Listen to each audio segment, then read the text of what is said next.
Don't waste your printing money by dishing out business cards to each and every person. Engage in a conversation first, then decide whether this is someone who is worth receiving my business card. This is someone whom I can also ask for a business card. Now, our next speaker is actually here on behalf of one very special organization that is also a key sponsor of Business Redefined. I'm talking about Optiven Limited. Please put your hands together for Mr. George Muteti, who is the property advisor, Optiven.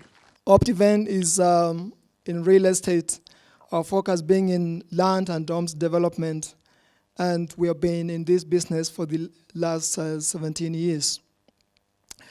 Of course, we have been able to grow, from small beginnings. And we could credit our growth to networking. Networking is key, is very important. And that is why, time and again, we normally organize for personal transformation talks. Of course, these events, these forums, it's a base to network. And as it has been mentioned, business card is a powerful tool, very powerful. It amazes me, whenever I attend events, forums, I talk to people, and when it comes to exchanging business cards, they say, I don't have a business card. You don't have a business card, and you are coming to network? Hey, it's serious, isn't it? So ensure that wherever you go to network, you have got your business card with you. It is very, very important, very key. And as it has been, said by Mr. Johnson Mwakazi and together with Mr. Muraguri, there's a way unto which you present your business card, isn't it? Maybe I'd like to just demonstrate how to do it. Could someone just come here? I could demonstrate how to do it so that we can be able to really capture the main thing. How are you, sir? Yeah, good to meet you. My name is George Muteti. I work with Optiven. I'm a property advisor with Optiven. Yeah, we're in the business of settling Kenyans. How about you? I'm doing also business. And it's nice meeting you. It's a pleasure. Thank you. Thank you so much. I'd like to give you my business card. This is my business card.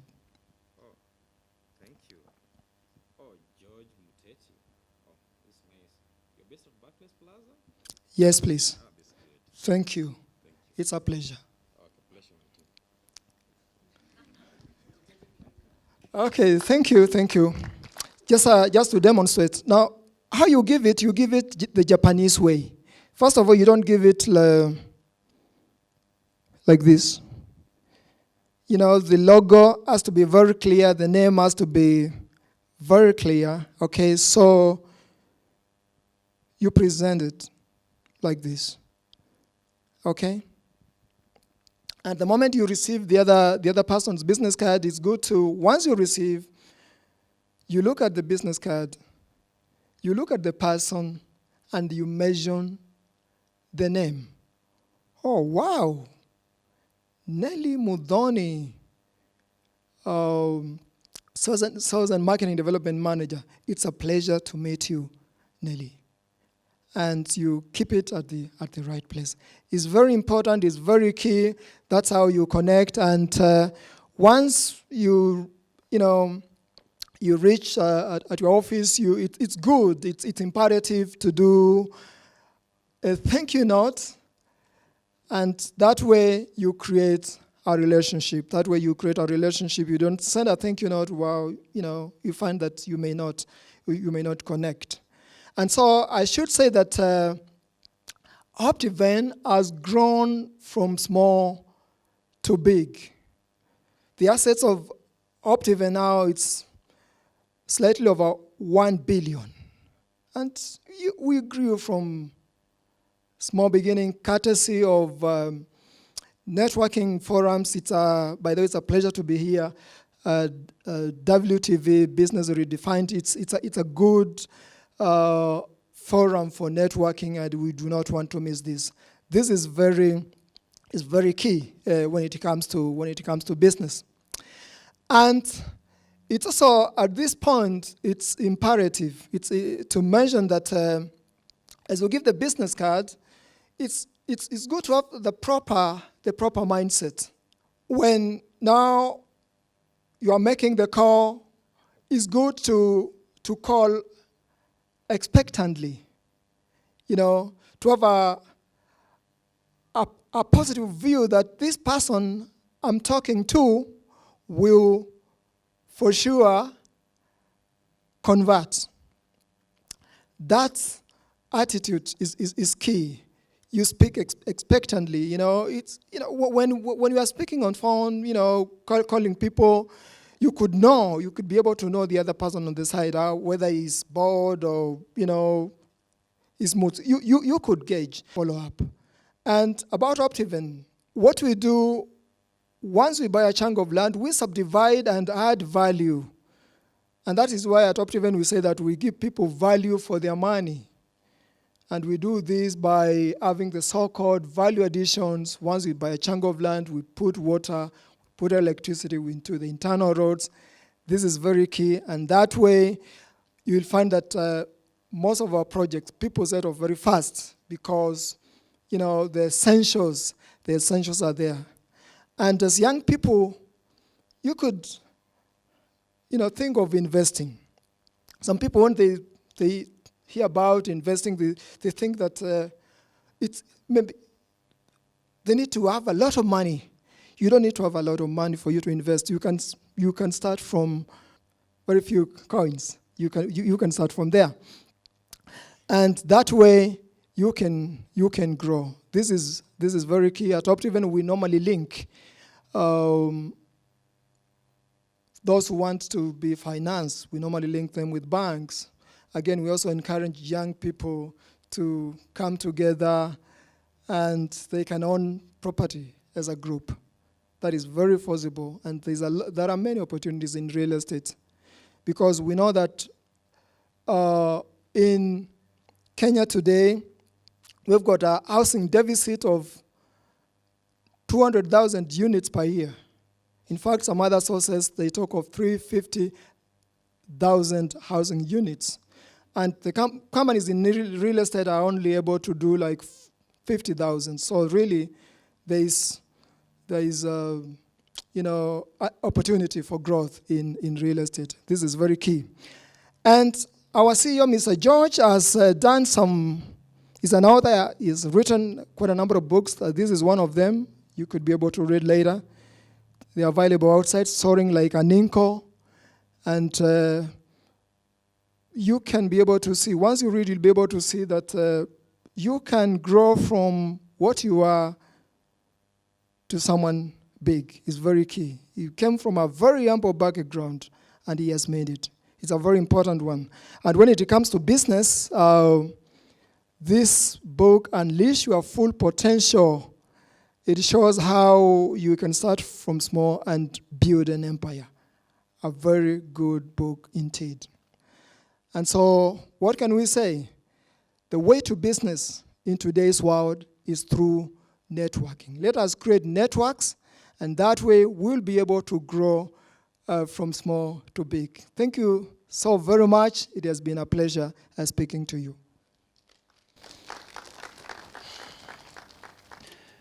Of course, he spoke about networking and of course spoke about Optiven as well and the coming event.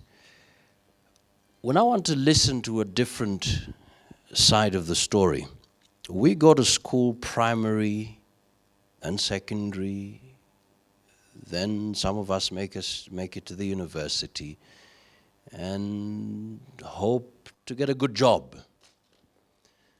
I remember when I was coming up, definitely there was business education, but it was really part of passing exams.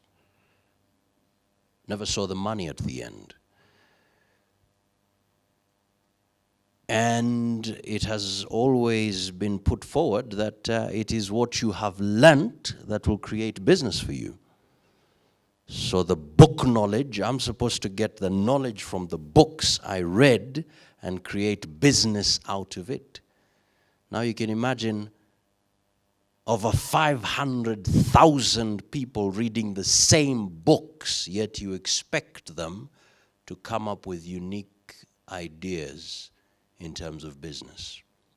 Sometimes it becomes very difficult, and that's why people keep on comparing themselves and they compete with themselves, and so they end up eating each other, blowing off other people's candles so that theirs keep on shining.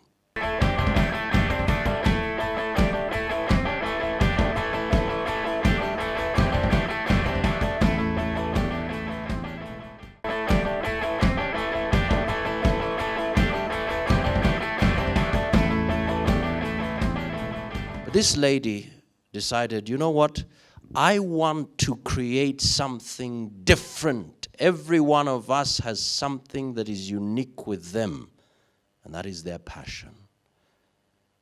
But not just the passion to go talk to people, tell people what you think, and go home and say, wow, people listened to me, but turning your passion into profits. Ladies and gentlemen, please put your hands together for Madam Frida Owinga of Passion Profit School of Entrepreneurship.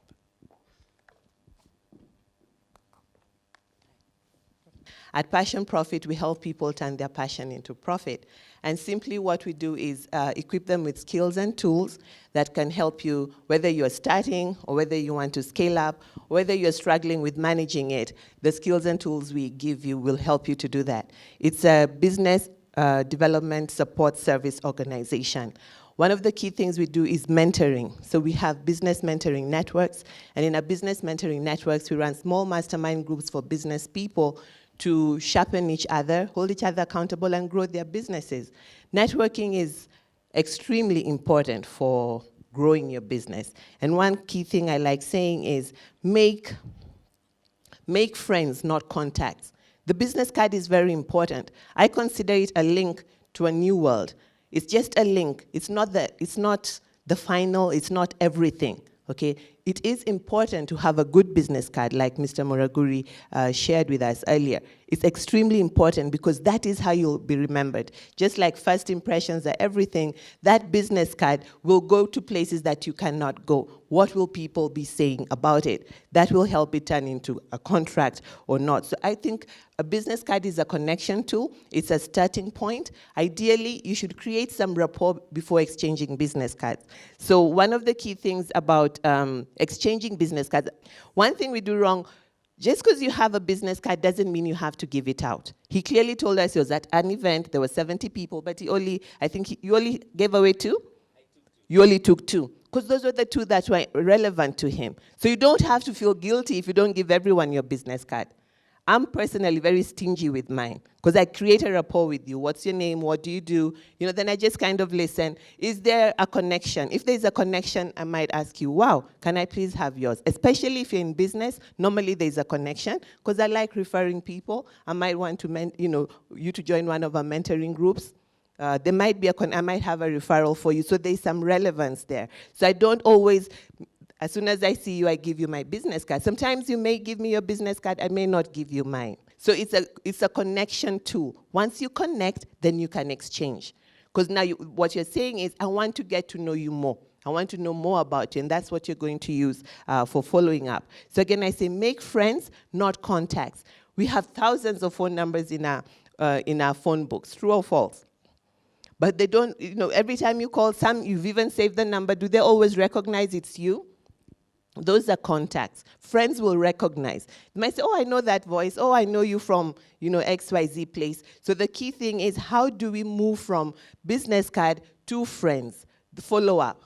Okay? The fortune is in the follow-up. Ivan Meisner of Business Networking International says, the fortune is in the follow-up. Oftentimes we give a business card and we expect the phone to ring. The phone won't ring because people do business with people they know. And believe it or not, people do business with people they know and like. So do I like you instantly? Sometimes, but not always. So if there's a connection after you exchange the business card, the follow-up is to get to know you better. The follow-up is not to sell to you.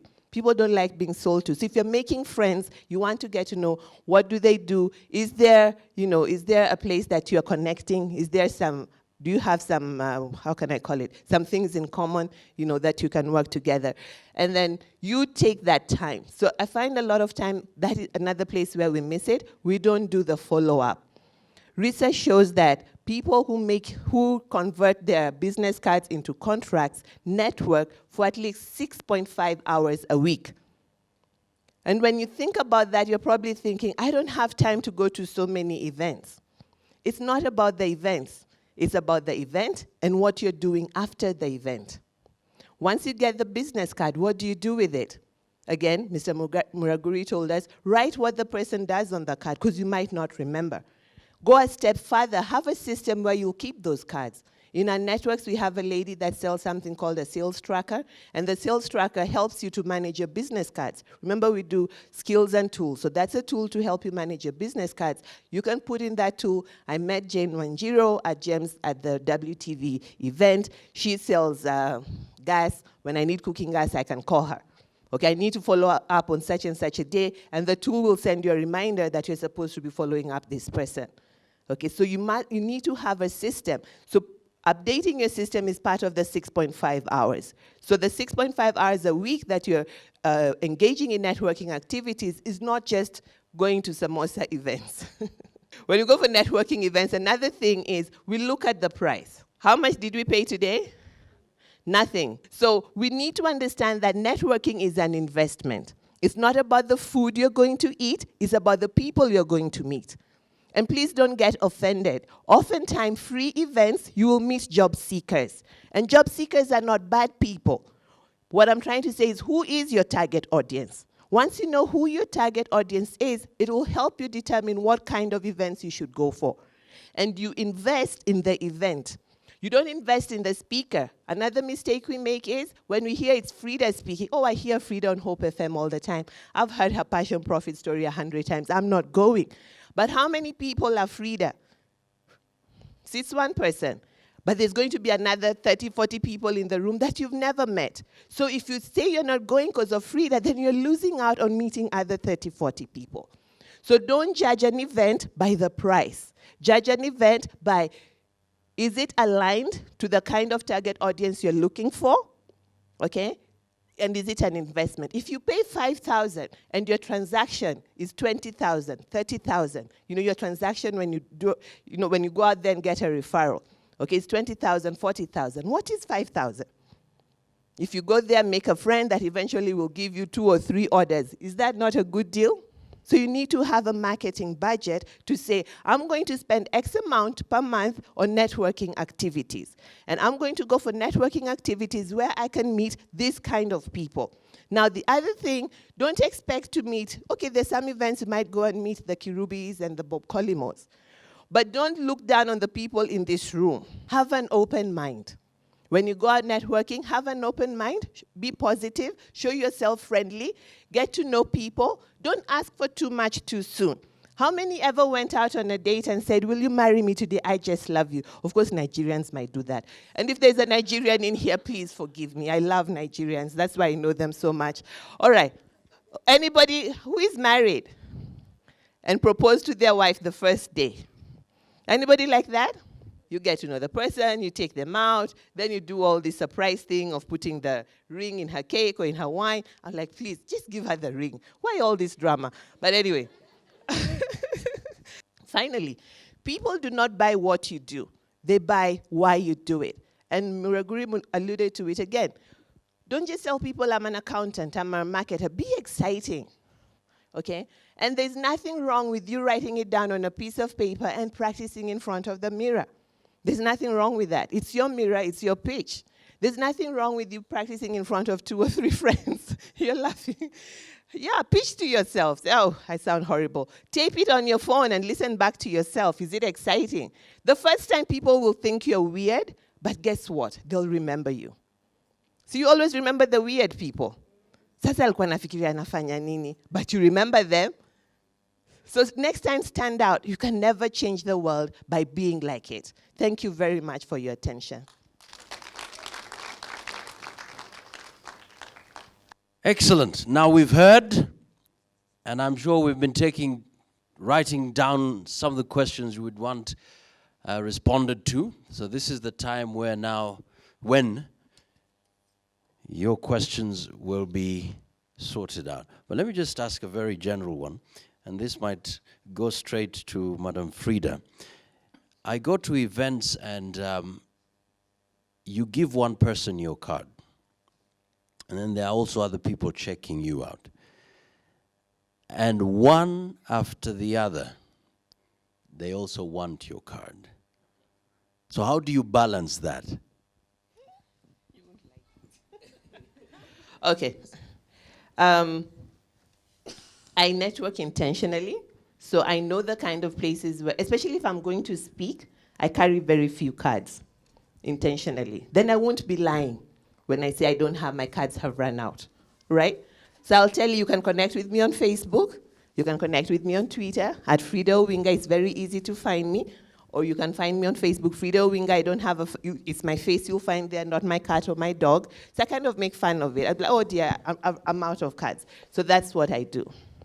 So now you'll know all my secrets. Excellent. So let's also get your side. You know, are there moments you feel, I don't want to give my card, but there's this pressure, you've got to give me your card. What do you do?